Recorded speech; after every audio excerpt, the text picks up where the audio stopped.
Hello everyone and welcome back to our YouTube channel Singhu school of excellence. हम लोग already 2 classes कर चुके हैं केस स्टडी का, जिसमें हम लोग 4 कॉन्ट्रैक्ट एक्ट का केस स्टडीज कवर कर चुके हैं। जी हाँ, बिल्कुल सही सुना। अगर आपने उन वीडियोस को नहीं देखा तो पहले जाके उन वीडियोस को देख लो और एक सीरियल नंबर फॉलो करो, जिससे आप प्रॉपर कॉन्ट्रैक्ट एक्ट के ज्यादा से ज्यादा केस स्टडीज कवर कर पा रहे हो। मैंने पहले ही बोला, एग्जाम्स ओरिएंटेड ये केस स्टडीज बहुत ज्यादा इंपॉर्टेंट है।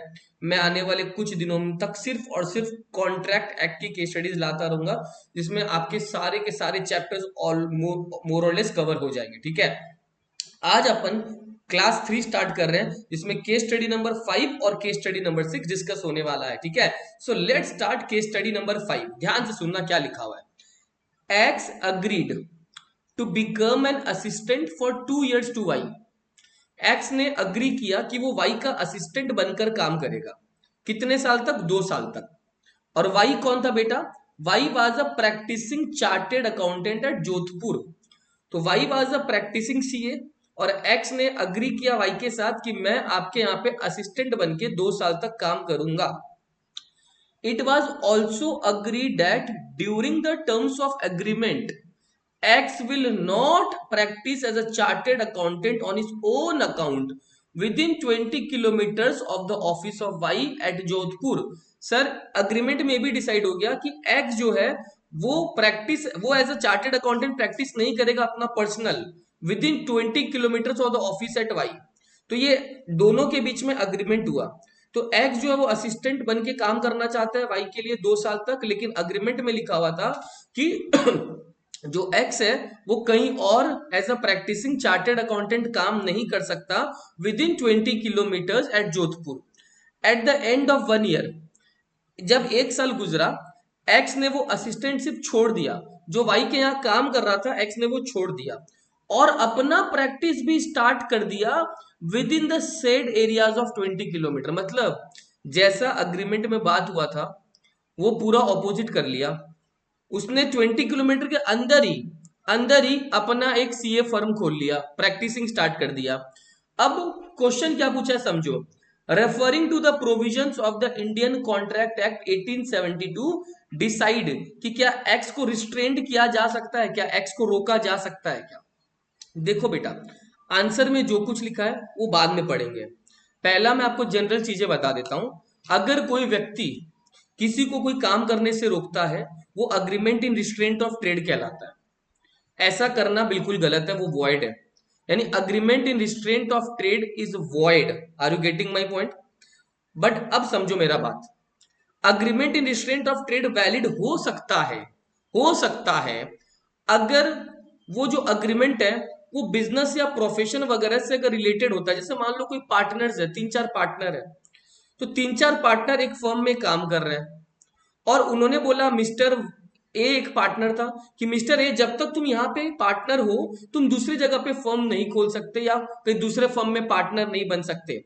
ये बिल्कुल वैलिड माना जाता है बच्चों। क्यों? बिकॉज यार अगर वो सेम नेचर का बिजनेस खोल रहा है ना, सेम नेचर का, उससे कंपटीशन बढ़ सकता है और उस पुराने वाले पार्टनरशिप फर्म को नुकसान हो सकता है।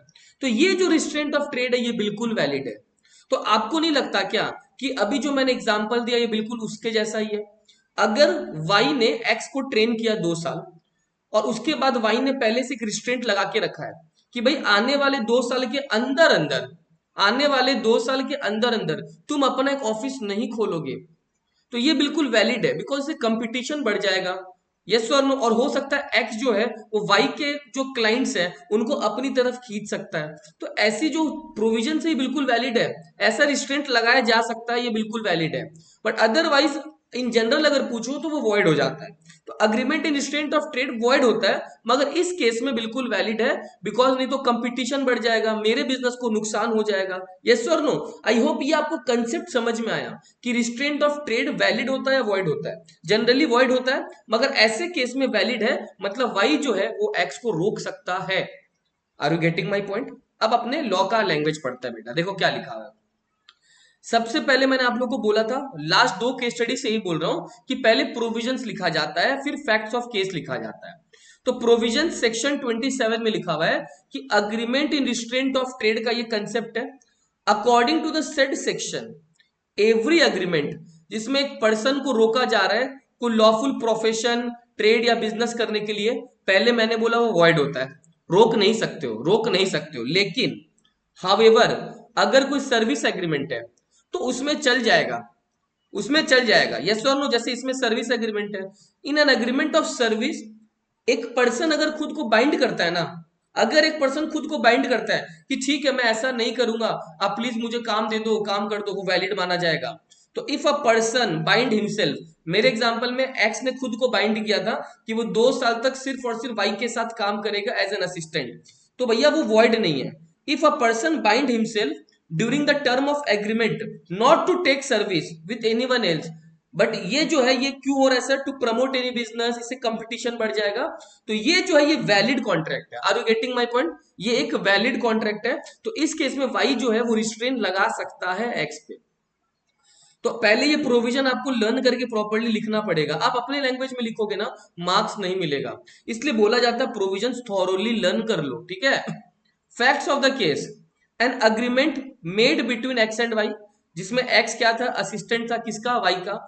तो भैया जोधपुर में वो 2 साल तक अग्री किया कहीं और काम नहीं करेगा, और कितना किलोमीटर के अंदर अंदर, 20 किलोमीटर के अंदर कहीं और काम नहीं करेगा।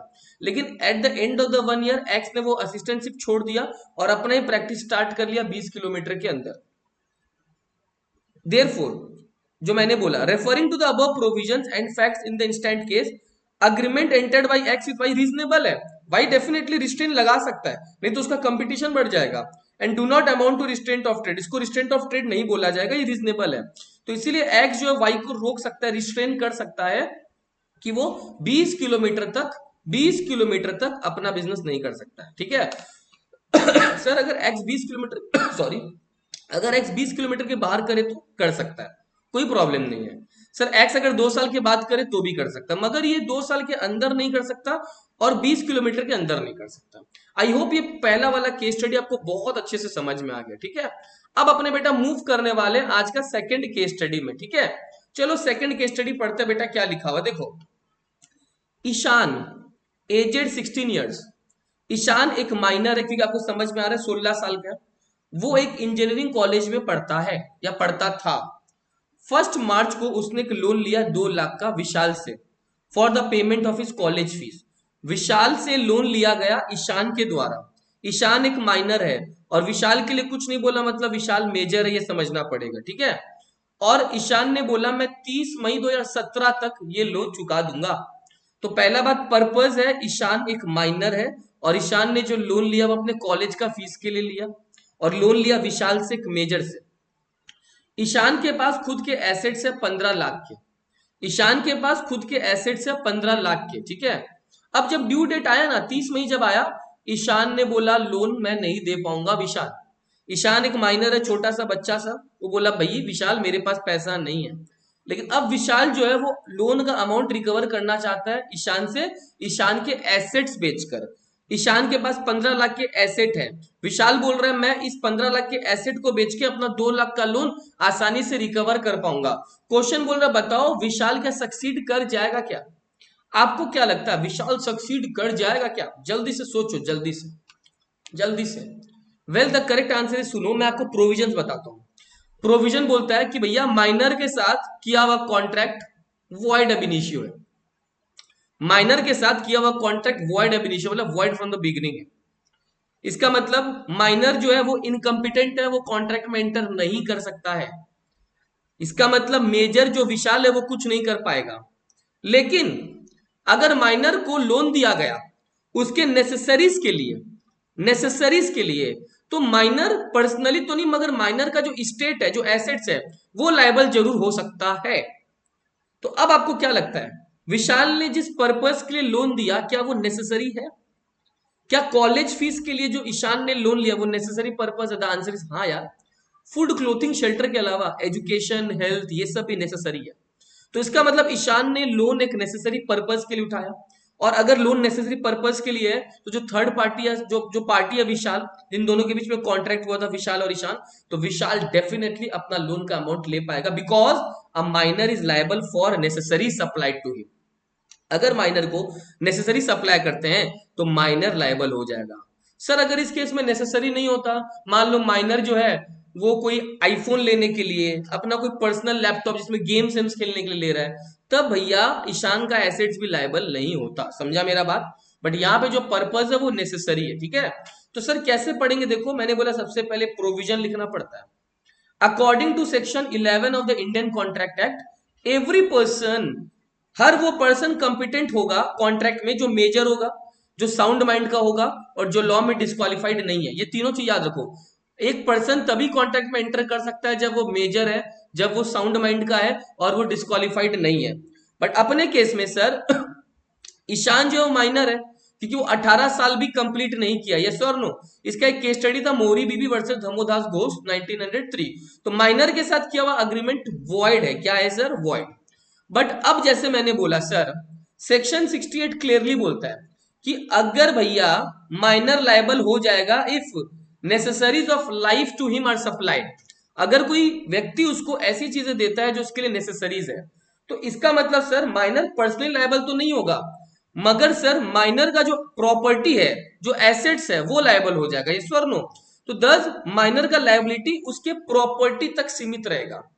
अगर माइनर का एसेट इस एग्जांपल में 15 लाख नहीं होके 1 लाख ही होता ना, तो विशाल सिर्फ 1 लाख रुपया ही निकलवा पाता। बट इस केस में फॉर्चुनेटली विशाल आराम से पैसा निकलवा पाएगा, क्योंकि ईशान के पास 15 लाख के एसेट्स हैं। ठीक है? तो फैक्ट्स में, अब प्रोविजन के बाद फैक्ट्स आता है, फिर कंक्लूजन आता है।